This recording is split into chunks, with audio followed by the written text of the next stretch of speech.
Hello and welcome to North Country Matters. My name is Donna Seymour and I'm a member of the St. Lawrence County League of Women Voters, one of the civic partners for our show. Today we're going to be talking about the upcoming Sustainability Day and Green Living Fair in April. And my guests are Heidenreich and Heather Sullivan-Catlin. Both have been on the show before. They're members of the planning committee for this year's event. And we're going to be finding out all about everything you have planned, which is a lot from looking at your schedule of events. So thank you both for coming in to talk about this today. Thank you for having us. Well, our pleasure. So this year's event is really an expansion of two previous standalone events. So let's talk about how the planning committee brought together the organizers of last year's Green Living Fair and the For College Sustainability Day. Why did folks decide to combine the events into one this year? Well, perhaps I could begin by giving just a little background Sure. on Sustainability Day and what our aims were and how it was an obvious natural fit. About 5 years ago, a group of us across the four associated colleges, which is SUNY Potsdam, SUNY Canton, St. Lawrence University, and Clarkson University, got together to have a seminar on sustainability, and we wanted to talk about getting our institutions doing more about sustainability. And one of the ideas that came out of that year-long seminar was having a conference-like event, but that was not purely academic conference, but rather also a celebration and reached out beyond the campuses to the wider community. And so that was when the Associated Colleges Sustainability Day was born, and the four campus presidents gave us a grant to do this for a cycle, one cycle rotating for 4 years, once at each campus. And as part of that, we had what we were calling a sustainability fair, which really was a mini version of the Green Living Fair. So last year, we had this Sustainability Day, and we were hosting it at SUNY Potsdam. And then just a few weeks later was this Green Living Fair, and it was at SUNY Canton. And people were saying, well, why don't you get together? Like, what? Didn't I just go to this? And there was confusion in the community, and so really it makes them both bigger and better, and helps us really achieve the goal from the campus side of things, that as kind of anchor institutions in the North Country, we feel it's our responsibility to show leadership on this, and to partner with other anchor institutions like the municipalities and the hospitals and so on. So this is the expression of that. Right, and I think the thing that's so exciting about what the four colleges do is each one of them has sustainability built into their programs, not only as a physical campus, but also the kind of work that you're doing, the courses that you teach, the sorts of degree programs you offer, so that it really is expressing a lot of leadership and in areas that we are desperate for right now in today's world. And I should add that this year we have a new member from the higher ed institution side, and that is Paul Smith's College. So this year we've expanded to 5 institutions, and we partnered with the Climate Smart Communities groups in Potsdam and Canton. So Ann, why don't you give us just a brief background on what you did last year with your first Green Living Fair, because that's really a big part of what the combined efforts will be this year, but just sort of give us a little sense of what we did. And I had you come in last spring and actually talk about that. We talked about it before the event, so just a short little... Well, yeah, it is the brainchild, I would say, of the Climate Smart Communities. The Green Living Fair, we felt like it's really, really important for people to be fully aware of what's coming with climate change. The focus was really climate change, and give out, tell people about all the things that they can do to address climate change, to reduce their emissions, to become more resilient in the face of the changes that are coming, and And that all these things will contribute to the economic development of the North Country. Right, That's really, these are very important things to do.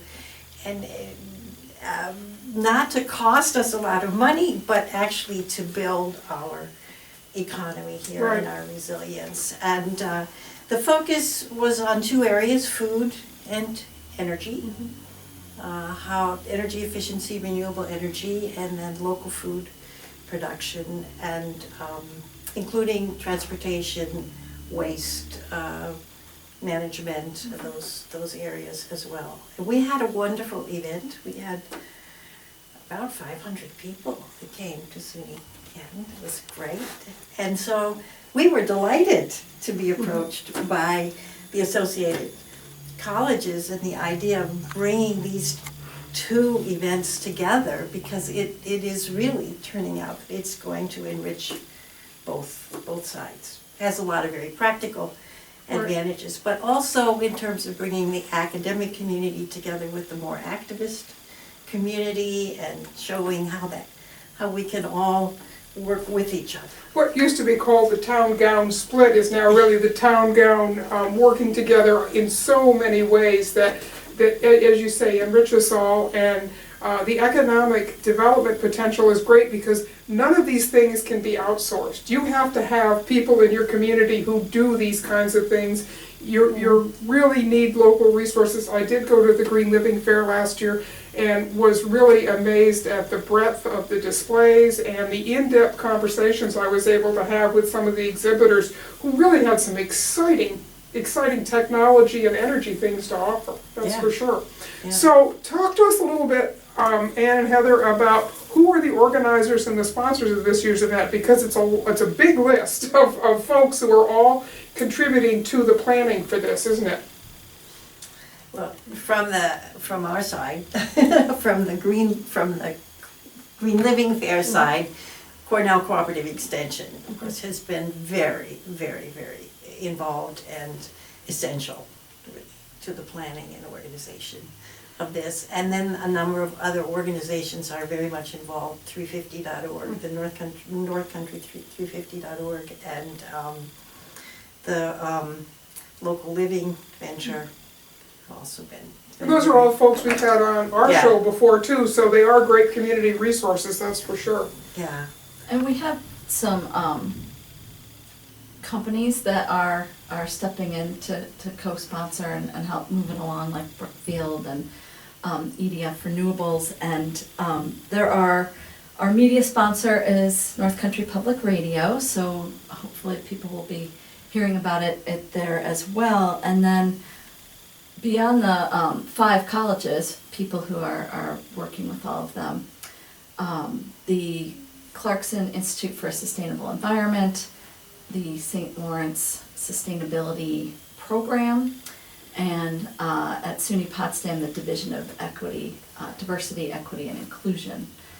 So there's a lot of support. There's a lot of people, like the list in front of me of all of the folks who are helping plan is quite lengthy. Right. So, and one of the 2 key players are the Canton and Potsdam Climate Smart Communities committees, because both communities have really embraced this idea about taking on the Climate Smart Community Challenge. So will there be updates on the progress that is being made in both communities? I know you're very involved at that in Canton, Ann. Yes. So yeah, indeed, and there has been progress made, and we will have our tables, exhibits there, and yes.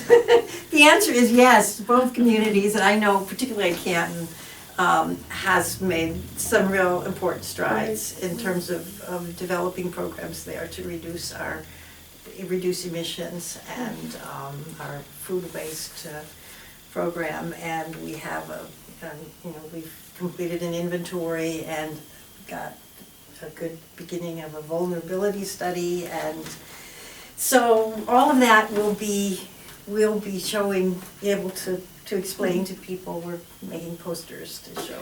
And of course, also both communities are good models for other communities in the North Country who want to start tackling these issues and Yeah. become climate smart communities. So folks from other communities can really get some good ideas here, can't they, Sure. at this Yes. particular event?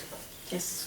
That's good. Yeah, that's a good idea, actually. I wonder about connecting with some of the other climate smart towns and inviting them to come. We Or could. more towns that aren't climate smart yet, but should be, so, yeah, you know, Right. some of the Indeed. local leaders, right. Yeah, we can talk about that. Yeah, yeah, one more thing to add to the Add it on to-do the list, list. right? So this year's event has a lot going on. You've got a keynote speaker, workshops, exhibits, poster displays, tours. People are gonna be able to take away concrete ideas. I know last year you had sort of a checklist to say, you know, what are you doing now as an individual or as a family? And this is other areas that you can start working on. So you really are doing this very much gearing it towards individual families to help them, aren't you? We will, and we will have such a checklist Yeah, again good. this year. I would just look through it and I thought, wow, these are all good. So let's talk a little bit about when and where, first of all, to make sure that everybody knows Yeah. where to go and when it will be happening, Heather. Exactly. So the main events are Friday, April 3rd, and Saturday, April 4th. The Sustainability Day part is happening starting at 9 a.m. There's a workshop that Friday, and that has limited availability. We'll have a special registration form on our webpage for that.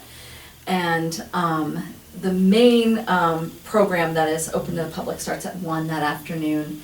There will be 3 sessions of breakouts, what we're calling them, a whole variety of different things, panels, presentations, clips of films being made, storytelling about current issues with the Anthropocene, a really wonderful array of things people are doing from the community and from the academic side. And then at 4 o'clock that day, we will have the keynote address with Leah Penniman, and I can come back and talk about her in a moment. And that will be followed by a reception in the art galleries there. This is all happening at St. Lawrence University. It's their turn this year. It's their turn, yep. And then on Saturday, from 10 to 3, is the Green Living Fair, and that will also be at St. Lawrence at the arena. The Lighthead Field House. Okay. There will And be the signs. Field House, yes. At the There field will house, be right, not at the signs arena, the showing field people- house, Right. yeah. I Where to misspoke. go. Yeah. Yeah, and that's going to be, you know, I could have Ann talk a little bit more about that, but all the different kinds of exhibitors, there will be food trucks, there are gonna be poster sessions from some of the classes at the different colleges on different sustainability topics. And there are some linked events as well. Our keynote speaker is a woman named Leah Penniman, and she's recently come out with a book called Farming While Black.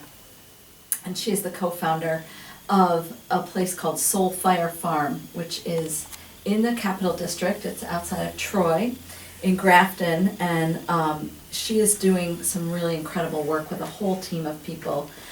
It's a real community, and they are really making the linkages between social and racial justice and sustainability and agriculture and regenerative farming for addressing climate change. So there's so many wonderful elements there. Her keynote address will be about that, but she's also going to give a talk on Thursday of that week at SUNY Potsdam called Black Land Matters. That'll be at 4 o'clock in Stoll 211 on Thursday the 2nd. And then there's another event happening at SUNY Potsdam that weekend that we're linking up with, and one of the organizers of that will have a presentation in Sustainability Day, and the event is called Disrupting the Doctrine of Discovery, and they are, I just want to get the full name of it right, they are partnered with the New York State Poor People's Campaign, Which has been the very local active up chapter here, here. yeah. And they are doing this in collaboration with the Office of Native American Affairs at SUNY Potsdam, and they're trying to educate people about the UN Declaration on the Rights of Indigenous Peoples, and they are going to have a full day conference the day after the Green Living Fair at SUNY Potsdam. So we are kind of intertwining a lot of different things that all fall under this larger umbrella of sustainability. So that's really exciting because you've got some great people coming in from outside of the area to really share what they know and the work they've been doing, and yet it's also designed to inspire people to make changes in their own lives here. So it's a nice mix of outside and inside the area kinds of resources, isn't it? Yeah, it really is exciting. So Ann, talk to us a little bit about what you have planned for the Green Living Fair in terms of the exhibitors and that kind of thing. Is it going to be very similar to last year's? Yes, it will be similar to last year. We'll have, we've already got a number of food and energy exhibitors registered, and registrations are coming in, and we will welcome more not-for-profits and for-profit commercial groups in these fields of food and energy who are providing services and products that can help people become more sustainable, more energy efficient, buying renewable energy, and eating local food. Those are just really key areas of and farming sustainably. So we'll have the exhibits, we'll have a checklist which will show people where various exhibitors are, kind of a map of the field house showing where things are. We have one workshop scheduled so far. I'm not sure yet, that still has to be organized, but there will be a workshop on community renewable energy, because we found that there are numbers of people who would like to buy renewable energy, preferably locally produced renewable energy, and with the New York State regulations, this is very possible now, and there are several initiatives to get this going, community-owned renewable energy projects, and so there will be a workshop on that, probably in the morning on the 4th. Okay. So, but there will be a program made up with the times Yeah, for and all of these that things. information. And there will be 2 tours going out. We will need to register people for those because there'll be limited places. One will go to Cornell Cooperative Extension, the food kitchen there, and to St. Lawrence University Sustainability Farm. The other will go to the Village of Canton composting, food composting project, where the site where people can bring their. That got started just last fall, correct? Yeah, we sort of launched it at last year's fair, and now it's been going, and we have data, and it's working, and it's quite exciting. And then we will go from there up to the solar array that is providing the Canton Municipal. The Canton Municipal Solar Array that is providing solar power for the village of Canton and for the municipal buildings. And there, that is also the place where the food waste is taken to be put into rows and turned into a very rich soil material that people can then, and then is taken back and put next to the bins where food waste is dumped, so that people can come and get it and take it to use in their gardens. So it's really a great project if we want. Sure, it's that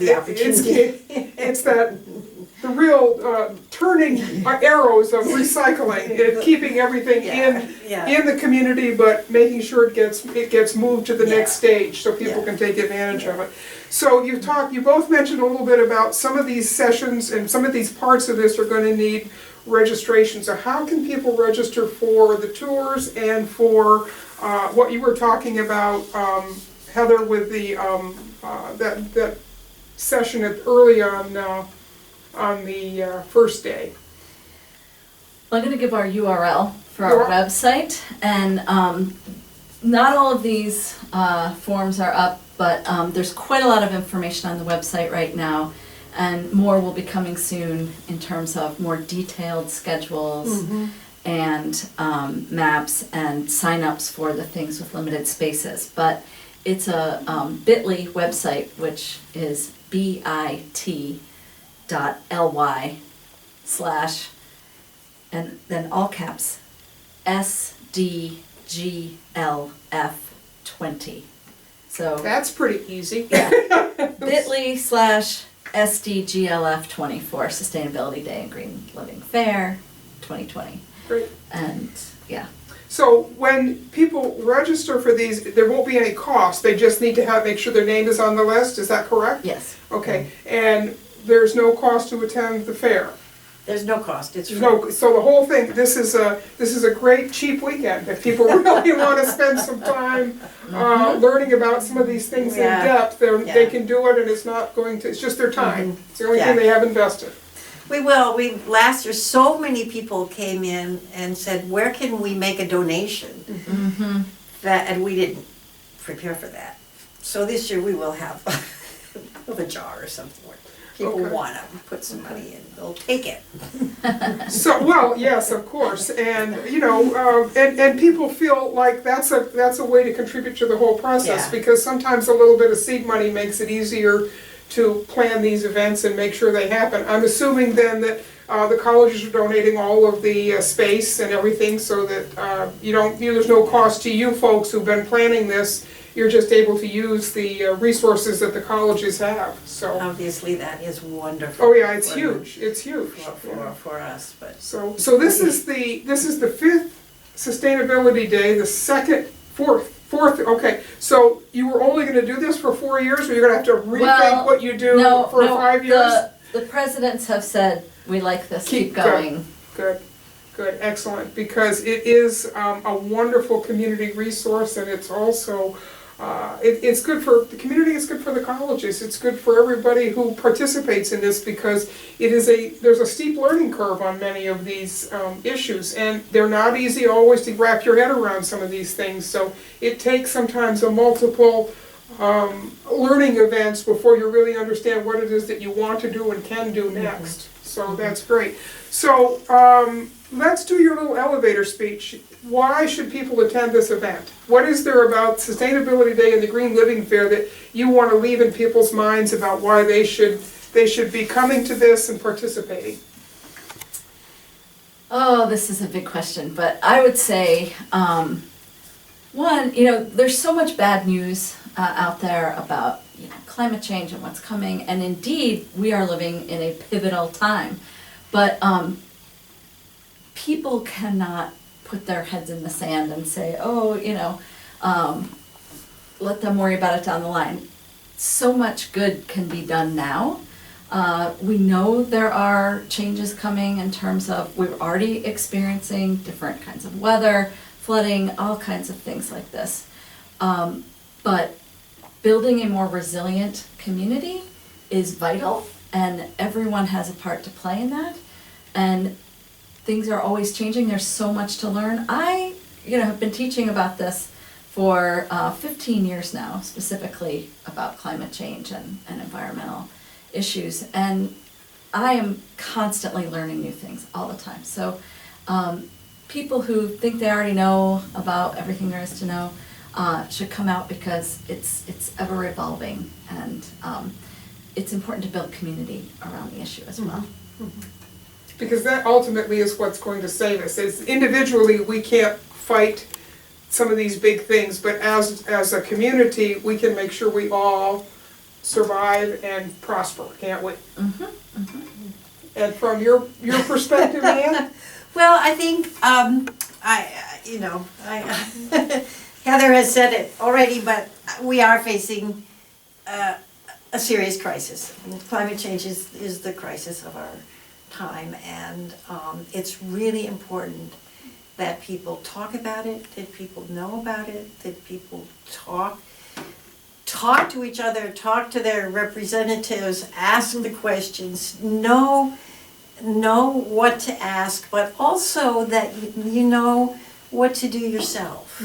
And this is a great opportunity to see all of the many things that people can do that will reduce their emissions, will make them help them to eat more healthy food, more local food, support the local economy, and just enrich their own lives and the lives of the community. It's a great community event. Lots of, people loved it last year, and I think it's going to be the same this year. And I think the fact that we're doing it with the colleges is just really going to make it that much better. This is win-win for both events and certainly for the community. I want to thank you both for coming in and talking about this. I went last year, really enjoyed the Green Living Fair. I'm unfortunately not going to be in the North Country this year for this one, so I will have to enjoy it from afar. But I learned so much last year, and it was such a great networking event. I met people that were interested in the same things I was interested in. I got a chance to talk to folks that had some knowledge to impart. It was really an exciting event, and it's great to see how many people have worked so hard on this in the planning and the putting together stage, and I am absolutely convinced it's going to be a great event. You just need, once again, the perfect weather. Not too nice, not too awful. So that folks will say, this is how I want to spend my time. So thank you both for coming in, and good luck with everything, and I'm sure you're going to have a great event. Thank you. So these conversations are a production of North Country Matters, which is filmed here in the Fred W. Cleveland Computer Center of the Potsdam Public Library. This show is a civic collaboration between the Potsdam Public Library and the League of Women Voters of St. Lawrence County. Until next time, remember, our North Country Matters.